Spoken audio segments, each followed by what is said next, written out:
Hello everyone, my name is Preeti. I belong to Delhi. I'm a postgraduate in chemistry and I have cleared joint CSIR NET 2024 exam. I have a teaching experience of almost 8 years. In chemistry, जब हम बात करते हैं types of reactions and reaction mechanisms की, तो हमें बहुत सारे टाइप की रिएक्शंस मिलती है. आई मीन बहुत सारी नहीं, बट 3 टाइप्स की रिएक्शंस हमें मेजरली मिलती है. These are named as substitution reactions, addition reactions, elimination reactions, right? और इन्हीं के फर्दर मैकेनिज्म्स हम स्टडी करते हैं.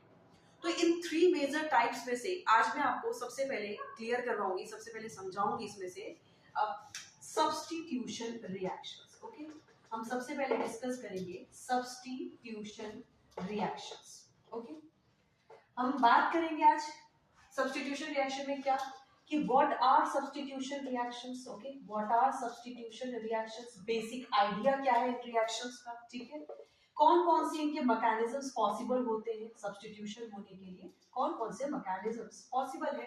ठीक है, और हम पहचानेंगे कैसे. एग्जाम में हमारे पास इतना टाइम नहीं होता कि हम पूरा मैकेनिज्म्स लिख के बैठे सोचें, तो हम कुछ ट्रिक और यू कैन से बहुत शॉर्ट मेथड देखेंगे. ठीक है, बहुत शॉर्ट मेथड देखेंगे कि कुछ आइडेंटिफिकेशन करने के तरीके देखेंगे जिससे हमें पता चलेगा कि यहाँ पर ये मैकेनिज्म ऑफ सब्स्टिट्यूशन लगने वाला है. ठीक है, तो चलिए विदाउट फर्दर डिले हम इसको स्टार्ट करते हैं. Substitution reactions, guys, name is suggesting it's work, right. Substitution means an atom or group of atom. ठीक है, an atom or group of atom is actually substituted by some other atom.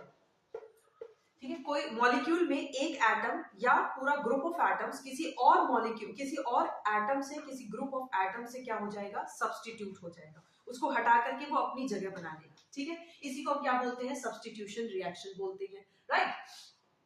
और हमारे nature में भी कहीं ना कहीं यही रूल है कि कौन किसको सब्स्टिट्यूट करता है. जनरली एक स्ट्रॉन्ग स्पीशीज जो होती है, एक स्ट्रॉन्ग स्पीशीज जो होती है वो हमेशा सब्स्टिट्यूट करती है एक वीकर स्पीशीज को. सब्स्टिट्यूट करती है किसको, substitute the weaker species, right. ये हमारे नेचर का भी रूल ही है, तो हमारी रिएक्शंस भी कुछ इसी रूल को फॉलो करती हैं. स्ट्रॉन्ग स्पीशीज सब्स्टिट्यूट करेगी वीकर स्पीशीज को, राइट.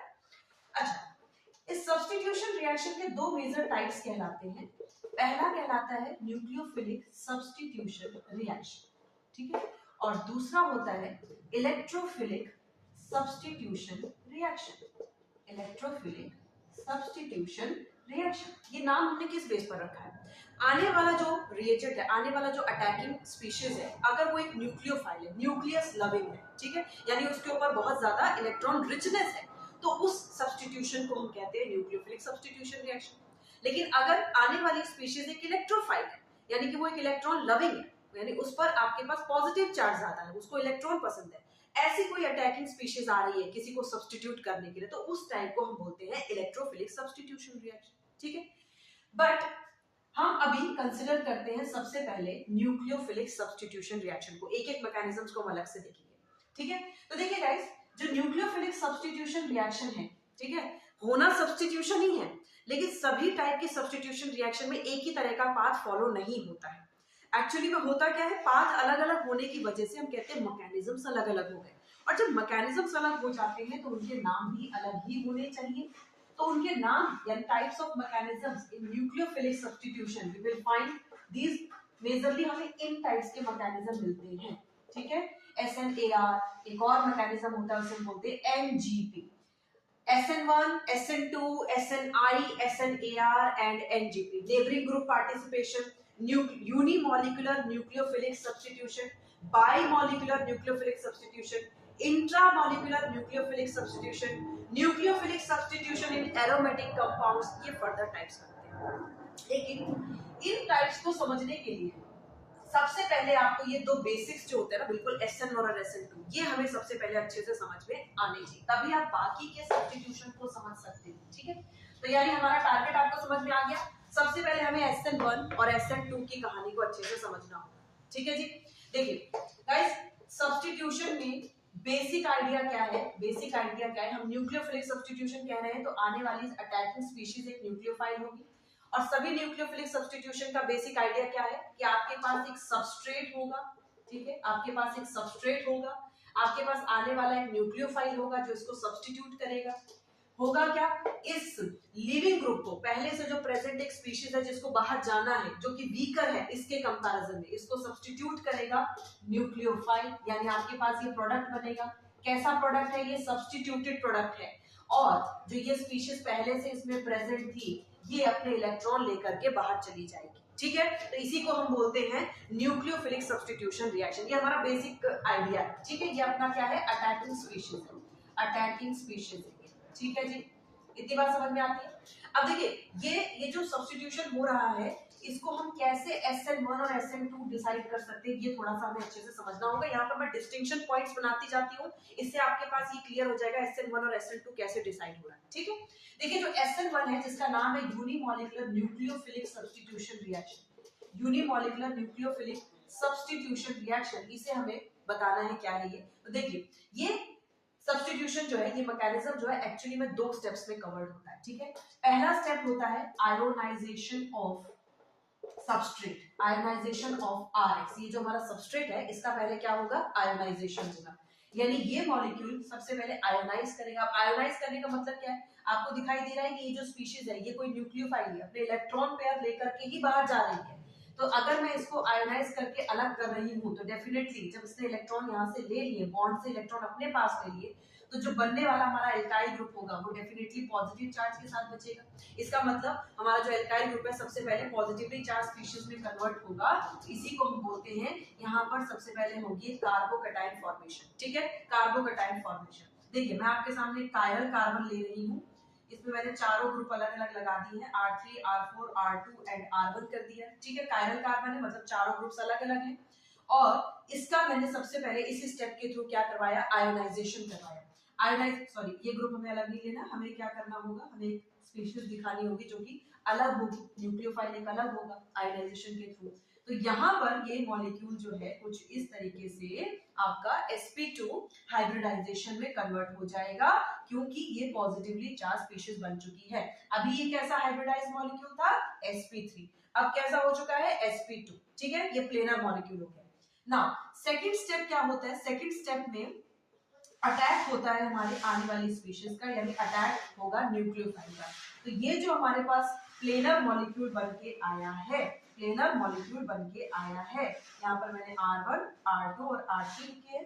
ये न्यूक्लियोफाइल क्या करेगा, इस पर अटैक करेगा। अब देखिए आपको साफ साफ दिखाई दे रहा है, जो p ऑर्बिटल इसके पास ब्रैकेट है जहां पर ये अटैक कर सकता है, इसके पास दो पॉसिबल रास्ते होंगे, दो पॉसिबल रास्ते होंगे, या तो ये फ्रंट से अटैक करे या बैक लोब में अटैक करे। इसीलिए यहाँ पर दो प्रोडक्ट बनते हैं, एक ऐसा प्रोडक्ट जहां पर न्यूक्लियोफाइल वहीं पर जुड़ गया है करके जहां से आपका लिविंग ग्रुप गया था, और दूसरा प्रोडक्ट उसके जस्ट अपोजिट में न्यूक्लियोफाइल जुड़ा है। बाकी सब मॉलिक्यूल कैसे रहेंगे, बिल्कुल सेम रहने वाले। ठीक है, तो यहाँ पर हमारे पास प्रोडक्ट बनते हैं, एक उसी ज्योमेट्री पर जहां पर पहले से हमारे पास लिविंग ग्रुप था, जिसे हम बोलेंगे रिटेंशन इन कॉन्फ़िगरेशन, और दूसरा उसके बैक साइड में अटैक करके, यानी इसको बोलते हैं इन्वर्जन इन कॉन्फ़िगरेशन के थ्रू न्यूक्लियोफाइल जुड़ा है। ठीक है, यहाँ पर बेसिक आइडिया समझ में आता है, ये SN1 है। लेकिन अगर मैं SN2 की बात करूंगी तो क्या होता है, तो क्या होता है, यही मॉलिक्यूल मैंने आपके सामने फिर से लिया है, R1, R2, R3, राइट।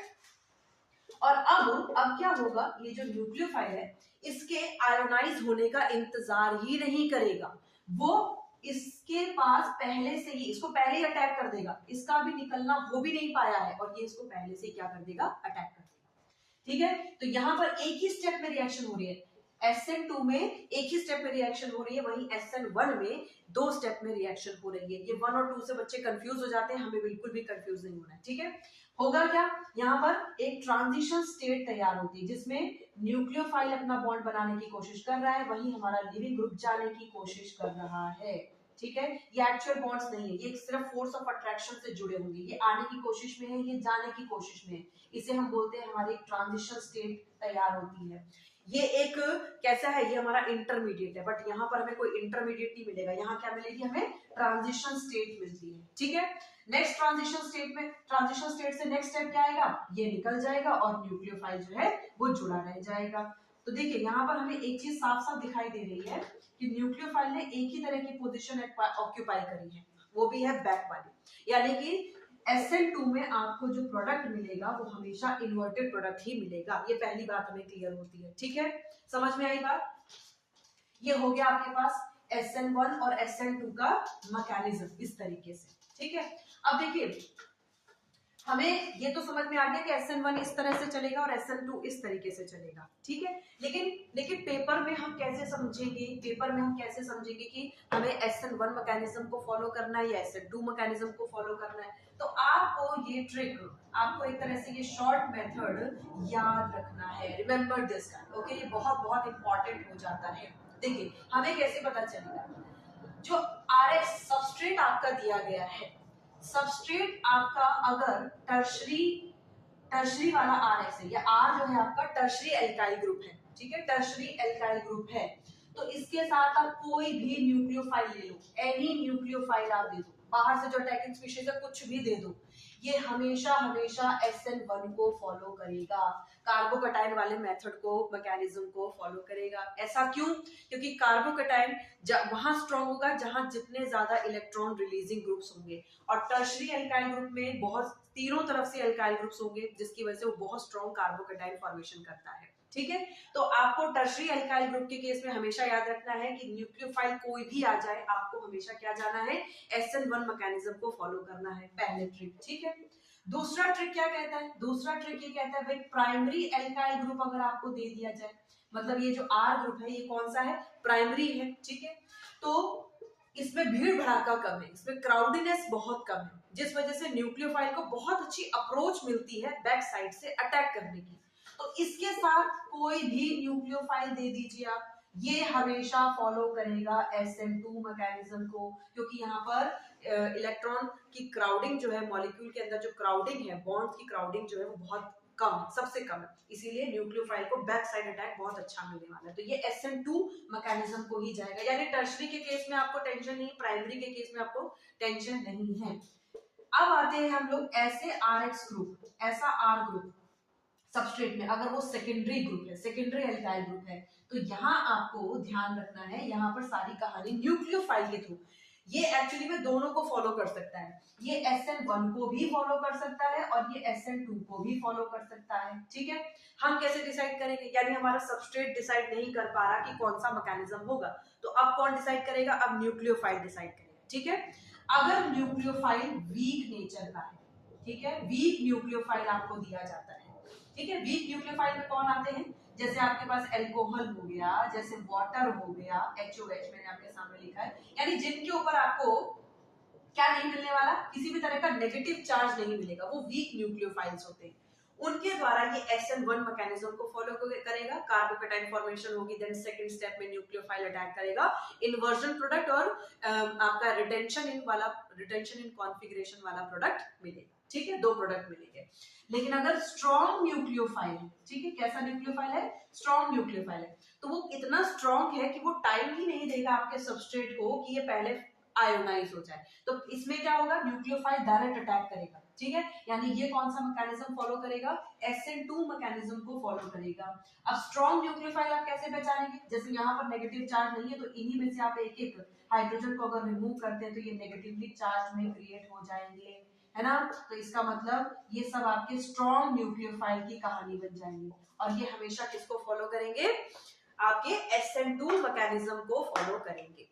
समझ आ गई बात? तो ये हमें पहचानने का तरीका होता है कि हमारे गिवन एग्जांपल में इधर SN1 विल बी फॉलोड और SN2 विल बी फॉलोड। अच्छा, एक और इंपॉर्टेंट पॉइंट आपको मैं बता देती हूँ जो कि बहुत हेल्पफुल होता है, बहुत हेल्पफुल होता है, उसको भी आप अलग से नोट डाउन करेंगे कि सॉल्वेंट का नेचर भी डिसाइड करता है, ठीक है, टाइप ऑफ सॉल्वेंट भी डिसाइड करता है कौन सा मैकेनिज्म जाता है। अगर आपको इनसे भी कंफ्यूजन हो जाए तो आप सॉल्वेंट की कहानी समझ सकते हैं, कहीं पर भी आपको polar protic solvent, polar protic, ये कौन से सॉल्वेंट होते हैं, ये ऐसे सॉल्वेंट्स होते हैं, ऐसे सॉल्वेंट्स होते हैं जो H+ प्रोवाइड करते हैं, ठीक है, तो जैसे वाटर हो गया आपके पास, एल्कोहल हो गया, ये पोलर प्रोटिक सॉल्वेंट के एग्जांपल है।